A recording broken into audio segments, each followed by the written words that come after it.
ढोलागंज नाम का गांव था जो राजस्थान के उत्तर पश्चिम के रेगिस्तानी इलाके में स्थित था।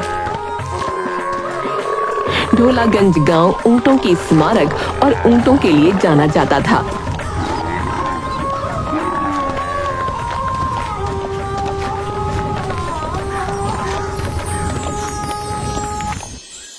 एक दिन पत्रकार शिकर ढोलागंज आता है ताकि वो ढोलागंज की कहानी अपने अखबार में छाप सके।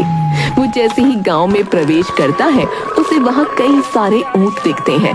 गांव के थोड़ा अंदर जाते ही उसे एक अभि नाम का व्यक्ति ऊंट के साथ दिखाई देता है। शिखर उसके पास जाकर उससे कहता है, जी सुनिए, मेरा नाम शिखर है। मैं एक पत्रकार हूँ और मैं इस गांव के बारे में लिखना चाहता हूँ। क्या आप मुझे बता सकते हैं कि इस गांव में ऊंटों को इतनी इज्जत और अच्छे से क्यों रखा जाता है? जी, मेरा नाम अभी है। आपका इस गांव में बहुत बहुत स्वागत है। इस गांव की कहानी बहुत लंबी है। इस गांव में ऊंटों को बहुत माना जाता है क्योंकि एक समय था जब एक ऊंट ने अपने दोस्त के लिए और इस पूरे गांव के लिए बहुत कुछ किया था। जी, मुझे पूरी कहानी सुननी है। क्या आप मुझे बता सकते हैं? मैं इस कहानी को अपने अखबार में छापना चाहता हूँ। ऐसा है तो चलिए मेरे साथ, मेरे घर चलिए। अभी अपने ऊंट के साथ साथ शिखर को भी अपने घर ले जाता है। अभी और शिखर घर में एक साथ बैठते हैं और अभी शिखर को ढोलागंज की कहानी सुनाने लगता है। बात है 1935 की।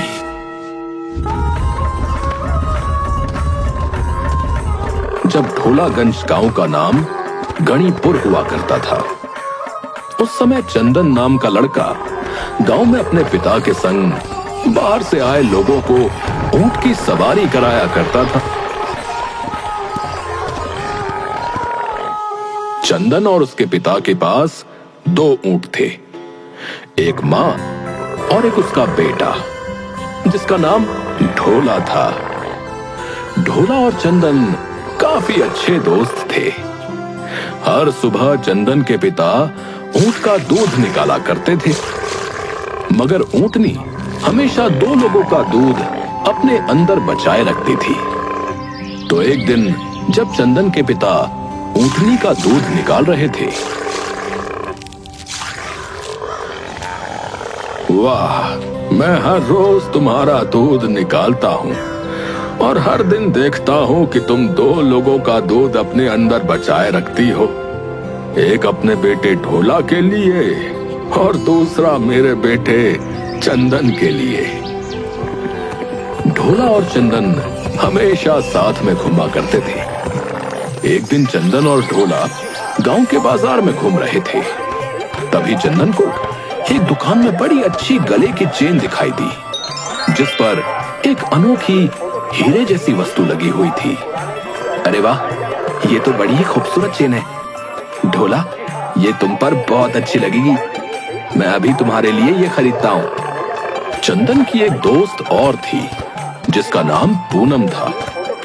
जब चंदन वो चेन ढोला के लिए खरीद रहा था, उसी वक्त पूनम वहां आ जाती है और चंदन से कहती है, अरे चंदन, ये इतनी महंगी और खूबसूरत चेन तुम किसके लिए खरीद रहे हो? ये चेन तो मैं अपने दोस्त ढोला के लिए खरीद रहा हूँ। मगर ये तो ऊंट है। चंदन, तुम इस पर इतने पैसे क्यों खर्च कर रहे हो? अरे ऊंट है तो क्या हुआ, है तो मेरा दोस्त ही ना। हम दोनों ढोला की माँ का दूध हर दिन पीते हैं। पूनम, तुम मेरे दोस्त ढोला के बारे में कुछ मत बोला करो, ये मेरा सबसे अच्छा दोस्त है।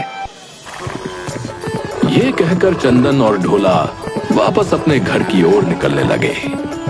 जाते वक्त चंदन रास्ते में रुक गया और ढोला को उसने वो गले की चेन पहना दी। जैसे ही उस चेन को चंदन ने उसके गले में पहनाया, ढोला ने इंसान की तरह बात करना शुरू कर दिया। ये तो बहुत खूबसूरत चेन है। ढोला, तुम बात कर रहे हो? चंदन, तुम्हें मेरी भाषा समझ आ रही है? मैं तो इंसान की तरह बात कर रहा हूँ। ये सब इस चेन की वजह से हुआ है ढोला। ये तो जादुई चेन है चंदन। इस चेन की वजह से मैं तुमसे बात कर पा रहा हूँ। ये बात चंदन ने अपने पिता को बताई, जिस पर उसके पिता ने चंदन और ढोला से कहा, ढोला, ये ऊपर वाले की देन है रे कि तुम दोनों बात कर सकते हो। अब से तुम दोनों की दोस्ती और भी गहरी हो जाएगी। मगर एक बात याद रखना, तुम दोनों ये बात किसी को मालूम ना पड़ने देना कि ढोला अब बात कर सकता है। अब नहीं तो किसी की बुरी नजर तुम दोनों पर पड़ जाएगी। जी, मैं इस बात का ध्यान रखूंगा कि ये बात किसी को पता ना चले। शिखर अभी से सवाल करता है। ढोला बात कर सकता था? क्या सिर्फ इतनी सी बात के लिए ये सारे गांव वाले ऊंटों को इतना मानने लगे? नहीं, इस वजह से हम ऊंटों को नहीं मानते कि हमारे गांव में एक ऊंट था जो बात कर सकता था, बल्कि इस वजह से हम ऊंटों को मानते हैं कि जो ढोला ने इस गांव के लिए किया वो इस गांव की मिसाल बन गई। अब ऐसा क्या किया ढोला ने जो पूरे गांव वालों के लिए मिसाल बन गया? ढोला बोलने लगा था, जिस वजह से चंदन और उसकी दोस्ती गहरी हो चुकी थी। मगर थोड़े ही दिनों बाद गणिपुर गांव में पानी की कमी के कारण अकाल आ गया। गांव के सारे कुएं सूख चुके थे। तभी चंदन के पिता ने चंदन को बुलाया और उससे कहा, बेटा, गांव के लोगों को कहीं पानी नहीं मिल रहा है और जल्द ही उनका जमा किया हुआ पानी भी खत्म हो जाएगा। तुम्हें रेगिस्तान के रास्ते से जाकर पानी का कोई जरिया ढूंढना होगा। चंदन के साथ उसकी दोस्त पूनम भी खड़ी थी। चंदन और उसके पिता के बाद पूनम ही थी जिसे यह पता था कि ढोला बात कर सकता है। चंदन के पिता की बात सुनकर पूनम कहती है, अब बिल्कुल चिंता मत कीजिए, मैं भी चंदन के साथ गांव वालों के लिए पानी ढूंढने जाऊंगी। पिताजी, मैं, पूनम और ढोला अभी रेगिस्तान की ओर निकलते हैं पानी को ढूंढने के लिए। ढोला के साथ चलने की बात पूनम को हजम नहीं हुई। क्या वो ढोला भी हमारे साथ चलेगी चंदन?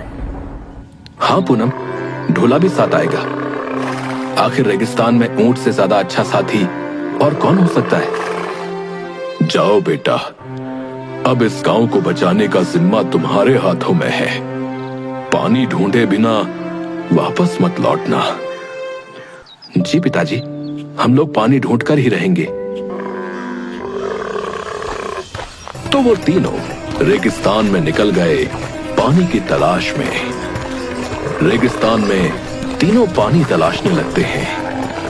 हर जगह उन्होंने अपनी आंखें घुमाई कि शायद उन्हें छोटा सा ही सही मगर कोई तालाब मिल जाए जिससे वो गांव वालों की पानी की समस्या खत्म कर सके। मगर एक पूरा दिन बीत गया और उन्हें पानी का एक कतरा तक नहीं मिला, जिससे परेशान होकर पूनम ने चंदन से कहा, चंदन, मुझे नहीं लगता कि रेगिस्तान में हमें कोई पानी मिलेगा। जब हमारे कुएं का पानी ही खत्म हो चुका है तो रेगिस्तान में हमें पानी कहां से मिलेगा? मुझे लगता है हमें और आगे जाना चाहिए। क्या पता हमें आगे कोई गांव मिल जाए जहां के कुएं में पानी हो, तो हम पानी को भरकर मेरे पीठ पर रखकर गांव ले आएंगे। तुम चुप रहो ढोला, तुम्हें रेगिस्तान और गांवों के बारे में क्या पता? तुम तो बस एक ऊंट हो, ज्यादा दिमाग मत लगाया करो अपना। पूनम, मैंने कितनी बार कहा है कि ढोला से इस तरह बात मत किया करो। वो मेरा दोस्त है और क्या पता शायद हमें आगे जाकर कोई गांव मिल ही जाए। क्या चंदन, तुम अब इस ऊंट की बात पर विश्वास कर रहे हो? ये बोल सकता है, इसका मतलब ये नहीं कि इंसान की तरह है। पूनम, मैंने कहा ना, इसके बारे में ऐसे बात मत करो। मुझे लगता है चंदन कि हमें वापस लौट जाना चाहिए और गांव जाना चाहिए। हमें पूरे 1 दिन से पानी नहीं मिला है। गांव में अभी भी थोड़ा बहुत पानी जमा होगा। अगर हम अभी मुड़े तो सही समय पर गांव लौटकर पानी पी सकेंगे। चंदन ने बिना कोई संकोच किए पूनम को जवाब दे दिया, नहीं, जब तक मुझे पानी नहीं मिलता मैं वापस नहीं जाऊंगा। जो पानी गांव में जमा है वो जल्द ही खत्म हो जाएगा, फिर गांव वाले आगे कैसे जी पाएंगे। मुझे लगता है कि हमें हार नहीं माननी चाहिए। मुझे भी लगता है कि हमें हार नहीं माननी चाहिए। ठीक है, तो तुम सुनो इस ऊंट की, मैं वापस गांव जा रही हूँ। देखती हूँ तुम और तुम्हारा ये ऊंट पानी ढूंढ पाते हैं कि नहीं। पूनम, जो चंदन की बचपन की दोस्त थी, उसे रेगिस्तान के बीच में छोड़कर वापस अपने गांव लौट गई, जिससे चंदन थोड़ा हताश हो गया। चंदन को हताश देख ढोला ने चंदन से कहा, हताश मत हो चंदन, हम जरूर गांव वालों के लिए पानी ढूंढ लेंगे। तुम्हें याद है ना, तुम्हारे पिताजी ने तुमसे क्या कहा था? हाँ, यही कि जब तक पानी न मिले वापस मत लौटना। गांव वालों को बचाने की जिम्मेदारी अब हमारे हाथों में है। चलो ढोला, हम वापस नहीं लौटेंगे जब तक हमें पानी न मिल जाए। दोनों पानी की तलाश में रेगिस्तान में और अंदर जाते रहे और दर-बदर पानी को खोजते रहे। रेगिस्तान में आंधी तूफान आए, मगर उनके मन में एक बार भी यह सवाल नहीं आया कि हमें वापस लौट जाना चाहिए। वो गांव वालों के लिए पानी ढूंढने के लिए रेगिस्तान में जाते रहे। जैसे जैसे वे लोग रेगिस्तान के अंदर जा रहे थे, वैसे वैसे चंदन की हालत खराब होती जा रही थी। तभी ढोला को रेगिस्तान में एक छोटा सा तालाब नजर आया। चंदन, देखो देखो, सामने ही तालाब है। ढोला, ढोला, आखिर हमें पानी मिल ही गया, हमें पानी मिल ही गया। अब हम गांव को बचा लेंगे ढोला। ढोला और चंदन उस तालाब की ओर जाने लगे, पर जैसे ही वो तालाब के पास पहुंचे, पानी की कमी के कारण चंदन बेहोश हो गया और नीचे गिर गया। चंदन, चंदन, उठो उठो मेरे दोस्त, अपनी आंखें खोलो। ढोला तालाब के और करीब आया ताकि थोड़ा पानी अपने मुंह में लेकर चंदन पर छिड़क सके, मगर जैसे ही उसने पानी पीने की कोशिश की, वैसे ही पानी के पास एक जादूगरनी प्रकट हो गई और उसने ढोला से कहा, रुक जाओ ऊंट, मैं जादूगरनी हूँ और ये तालाब मेरा है। इसमें मेरी अनुमति के बिना कोई भी पानी नहीं पी सकता है। जादूगरनी जी, मैं ढोला हूँ। मेरा दोस्त चंदन पानी की कमी के कारण बेहोश हो गया है। हम दोनों गांव के लिए पानी की तलाश में इस रेगिस्तान में आए थे। हमारे गांव को पानी की बहुत आवश्यकता है। कृपया इस तालाब का पानी हमारे गांव वालों को इस्तेमाल करने दें। तुम पहले उठो जिससे मैंने बात करते सुना है। मुझे माफ कर दो ढोला, मगर ये पानी तुम्हारे गांव को मैं नहीं दे सकती हूँ। ये तालाब जादूगरनी से जुड़ा हुआ है। इसकी हर एक पानी की बूंद त्याग मांगती है। मेरे दोस्त को अगर पानी नहीं मिला तो उसकी जान भी जा सकती है और मेरा प्यारा गांव सूख रहा है। मैं अपने दोस्त के लिए कुछ भी त्यागने को तैयार हूं। जादूगरनी जी, बताइए मुझे क्या त्यागना होगा? मैं तुम्हारे दोस्त को ठीक कर दूंगी और तुम्हारे पूरे गांव के कुएं पानी से भर दूंगी, इतना कि उन्हें कभी पानी की कमी ना होगी। मगर ये सब मैं तब करूंगी जब तुम ये गांव छोड़कर मेरे साथ जादू नगरी में चलोगे। तुम्हें खुद को इस दुनिया से त्यागना होगा और मेरे साथ चलना होगा ढोला। तो ढोला ने बिना किसी संकोच के जादूगरनी से कहा, हाँ, मैं तैयार हूं आपके साथ चलने के लिए। बस एक आखिरी बार मुझे अपने दोस्त से बात करने दे। तो जादूगरनी ने चंदन को ठीक कर दिया। चंदन ने अपनी आंखें खोली और ढोला को अपने पास पाया। ढोला की आंखों में आंसू थे और वो आखिरी बार चंदन से बात कर रहा था। अब सब कुछ ठीक हो गया है दोस्त, वापस गांव लौट जाओ और खूब तरक्की करो। अब गांव में कभी पानी की कमी नहीं होगी। ढोला, ढोला नहीं, कहां जा रहे हो? कहां जा रहे हो? मत जाओ, मत जाओ मुझे छोड़कर। तुम मेरे सबसे अच्छे दोस्त थे। मैं आगे तुमसे कभी नहीं मिलूंगा, मगर अगर फिर मौका मिला तो जरूर तुम्हारे साथ और समय बिताऊंगा। ढोला, ढोला नहीं, ढोला, ढोला नहीं। और इस तरह जादूगरनी ढोला को अपने साथ ले गई। चंदन फूट फूट कर रोता रहा और फिर अपने गांव लौट आया बिना ढोला के।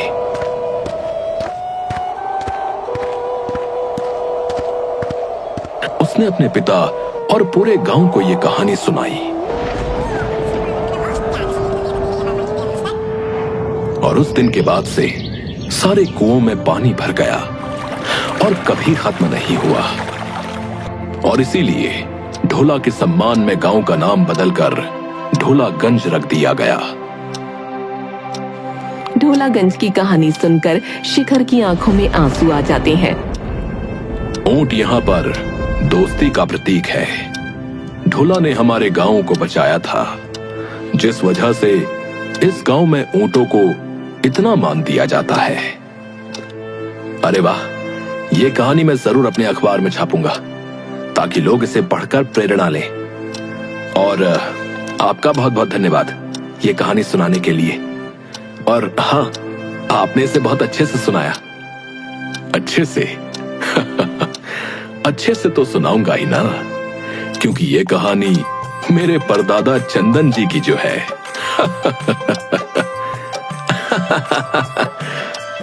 शिखर ये रोमांचक और प्रेरणादायक कहानी अपने अखबार में छापता है।